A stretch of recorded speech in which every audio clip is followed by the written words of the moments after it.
What if the history you know was incomplete? And what if what they call a tomb was actually a machine, a message, a riddle left behind for those who know how to look differently?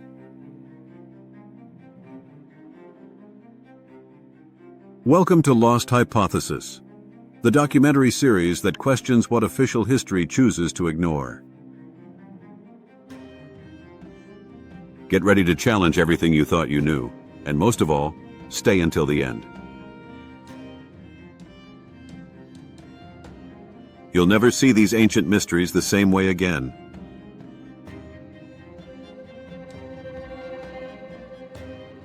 In the temples of ancient Egypt, the walls speak. Not just through hieroglyphs, but through what they show, without ever explaining. There, a god holds a strange object toward the face of a king. And here, a stylized shape appears again and again, like a repeated code. 3 symbols, 3 objects, 3 mysteries, seen everywhere, understood nowhere.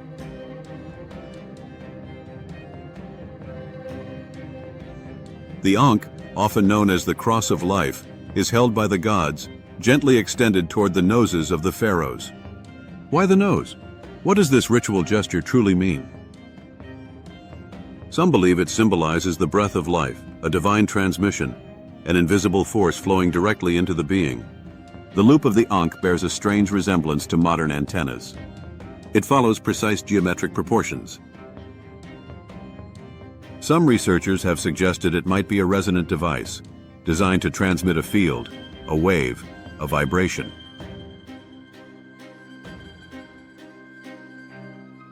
What if the Ankh wasn't just a symbol? What if it was an instrument? The Djed, often linked to Osiris, is a column made up of 4 stacked segments. It is shown standing upright, stable, sometimes planted in the ground like a pole. Some examples are carved into stone. Others appear embedded in acoustic bas-reliefs. Modern experiments have shown that similar shapes can amplify or stabilize certain sound frequencies. What if the Djed was an energy stabilizer, a terrestrial antenna, a resonance capacitor? Elongated in shape with a stylized head at the top and a double fork at its base, the Waz scepter is one of the most frequently depicted objects in divine iconography. But what if this scepter wasn't just a symbol of power, but a receiver of some kind? Its shape, with a long vertical shaft and twin prongs at the top, evokes the structure of certain modern antennas. And its presence across so many temples may not be purely symbolic, but functional. Taken individually, these objects are already intriguing. But together, they form a sequence. An Ankh to transmit, a Djed to stabilize, a Waz to guide. 3 functions, 3 roles. A technological language disguised as a religious ritual. A forgotten science hidden in plain sight. In certain temples, symbols are carved into rooms with specific acoustic properties. Researchers have recorded unusual harmonics within these spaces, as if the architecture itself was designed to respond to sound. Stone itself vibrates. And within this context, the objects may have acted as activators. The gods weren't merely holding symbols, they were using tools. Tools whose purpose has been forgotten, but not their shape. 3D printed replicas of Ankhs have been tested in resonance chambers. When exposed to specific frequencies, they begin to oscillate. Certain materials start to resonate. Standing waves begin to form. These are not proofs, but clues, fragments, hints. What I see in the shape of the Waz, it's an antenna. I can't prove it, but to me it's obvious.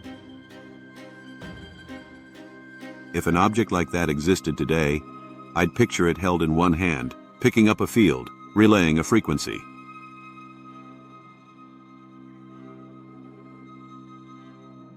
What if worship was just a facade? What if the sacred was only a cover? A way to protect forbidden knowledge, reserved for an initiated elite?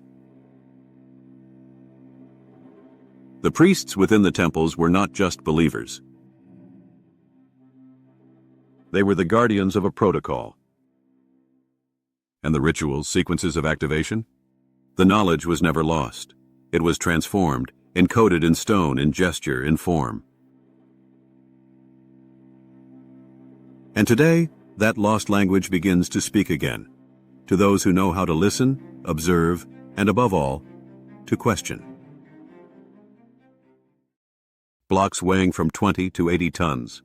Perfect cuts through granite. Joints so precise they're invisible to the naked eye. And not a single tool ever found. That's the paradox.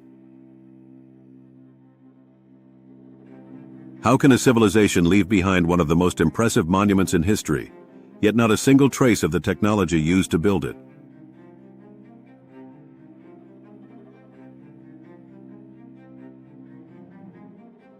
Copper. According to classical archaeology, it was the primary tool. Chisels, saws, primitive drills. But granite doesn't yield so easily. Its hardness is far greater. It resists. It even scratches metal.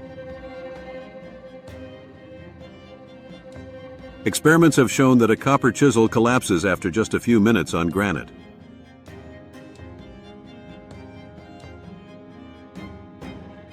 And yet, inside the galleries of the Great Pyramid of Khufu, we find sharp angles, flat surfaces, symmetrical cutouts, impossible to replicate, with copper.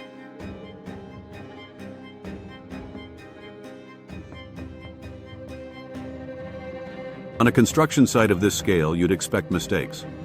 Broken stones, misaligned blocks, test runs, early versions.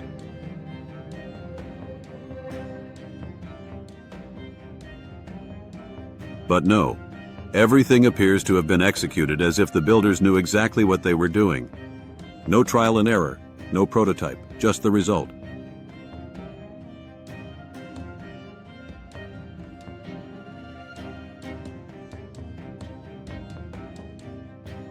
Some cuts in the granite reveal circular striations, as if made by high-speed rotary saws. But officially, no such machines existed at the time. Deep drilling marks with smooth walls have been analyzed. They bear traces strikingly similar to those left by modern drills.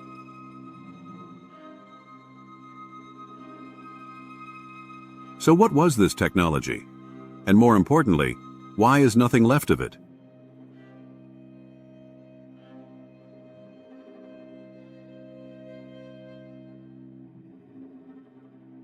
I've worked with granite for 30 years. What I see here, these are not hand tools. Even with an industrial grinder, it would be hard to get cuts this clean. With copper? No, that's impossible.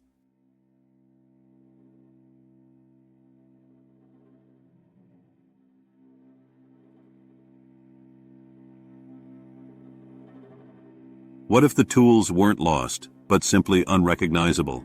What if they weren't physical at all, but based on energy? Resonance, for example. Ultrasound. Structured sound. It sounds crazy, yet certain frequencies can shatter glass. So why not soften or cut stone under specific conditions?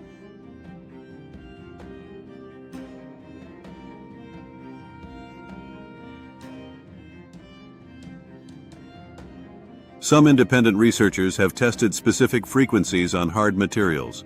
The results? Partial, but intriguing. Fragmentation, softening, cracking. No miracle, but a thread worth pulling. What if the cut didn't come from a tool, but from a vibrational field?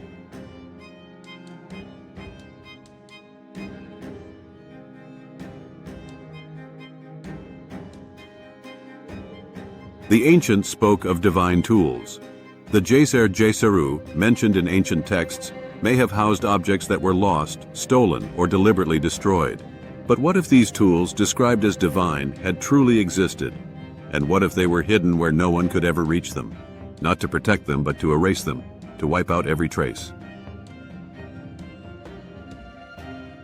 What if religious symbols were actually the codes of a forgotten technology?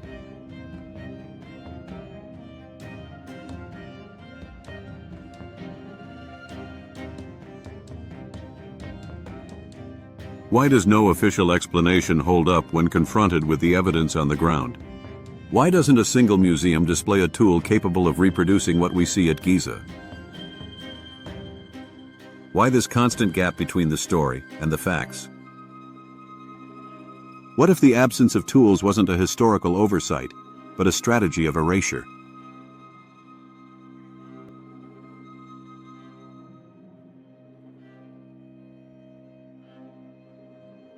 From every angle, physical, technical, geometric, the question remains the same. Where are the tools?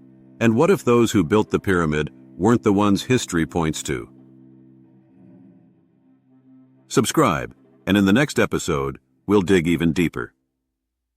Not into what they built, but into what they tried to pass on to us. Thank you for watching and for supporting this journey of exploration. If you'd like to help the project grow, you can support the series on Type. The link is available in the description. This is not a theory, it is a hypothesis, a lost hypothesis.